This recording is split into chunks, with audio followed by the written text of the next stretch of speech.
In the world of coin collecting, there are few coins that have achieved the level of mystery and intrigue as the 1970 US 1 dime. At first glance, it might look like any ordinary dime. A small piece of copper and nickel, worn edges, maybe even some scratches from years of circulation. But beneath that humble exterior lies the potential for extraordinary value. Some of these coins have sold for hundreds of thousands of dollars at auction. In rare cases, they've been appraised for even more. So, what is it about this particular dime that makes it so special? And could you unknowingly have one of these hidden treasures in your pocket change? By the end of this video, you'll not only know the answer, but you'll also understand exactly what to look for and how to determine if your dime is the one that collectors and investors dream of finding. The story of the 1970 dime begins with the United States Mint. Like every coin, the dime is a product of a complex and highly precise minting process.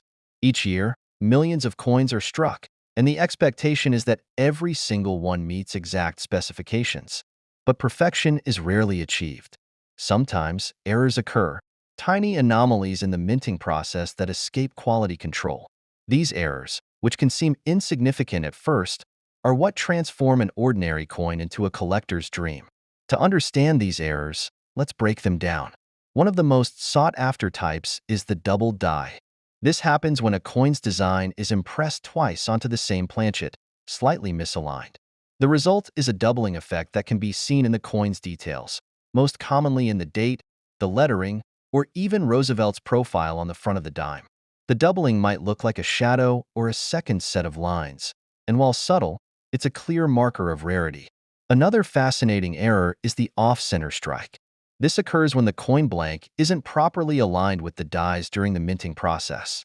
Instead of a perfectly centered design, the details of the coin appear shifted, often leaving part of the surface blank. The degree of misalignment can vary, but the more dramatic the error, the more valuable the coin becomes. Then there are errors caused by the use of the wrong planchet. In 1970, one of the most famous examples was a proof dime struck on a 10-cent Canadian coin planchet. This error, which resulted in the coin being made of a different metal and with slightly altered dimensions, created a once-in-a-lifetime rarity. Today, these coins are among the most valuable error dimes ever discovered, with auction prices reaching into the tens of thousands. But what's truly captivating about these error coins isn't just their monetary value. It's the stories behind their discovery. One collector recalls searching through rolls of dimes purchased from a bank, carefully inspecting each coin under magnification. Among hundreds of ordinary dimes, they found one with a dramatic off-center strike. What they initially thought was a curiosity turned out to be worth thousands of dollars when sold at auction. Another story involves a proof coin collector who acquired a set of 1970 dimes, only to later discover that one was struck on a foreign planchet.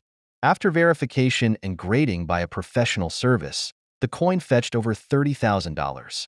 These stories serve as a reminder that rare coins aren't just found in museums or private collections. They're out there, waiting to be discovered.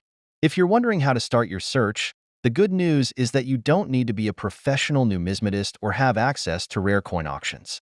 Many collectors have found valuable error coins in everyday circulation or by purchasing unsearched coin rolls from banks. The key is knowing what to look for and being thorough in your examination. A good magnifying glass or jeweler's loupe is essential for spotting subtle details like doubling or fine die cracks. A digital scale can also help verify a coin's weight, which is useful for identifying planchet errors. The 1970 dime, like all Roosevelt dimes, has very specific specifications. It should weigh exactly 2.27 grams and measure 17.91 millimeters in diameter. If your coin deviates significantly from these measurements, it could indicate an error. Additionally, examine the edges of the coin. A normal dime has a reeded edge, but if the edge is smooth or uneven, it might point to an anomaly in the minting process. As you search, pay special attention to proof dimes minted in San Francisco, marked with an S mint mark. Proof coins are struck with specially prepared dies and polished planchets, creating a mirror-like finish. They were intended for collectors rather than general circulation, but errors in proof coins are particularly valuable because of their rarity. Among the most famous examples is the 1970 S-proof dime struck on a 10-cent Canadian planchet. These coins are distinguishable by their weight and composition, as well as slight differences in design due to the foreign planchet. They've become legendary among collectors and are some of the most sought-after coins from this era. Of course, not every 1970 dime with an error will be worth a fortune. Factors like the severity of the error, the coin's condition, and its rarity all play a role in determining value. Coins that are in near-perfect condition, known as mint state, or those graded highly by professional services like PCGS or NGC, will command the highest prices. Even so, less dramatic errors can still be worth hundreds or even thousands of dollars, making the hunt worthwhile. As we've seen, the world of coin collecting is as much about the thrill of discovery as it is about the financial rewards. The idea that something so small, a dime, could hold such tremendous value is a reminder of the hidden potential in everyday objects.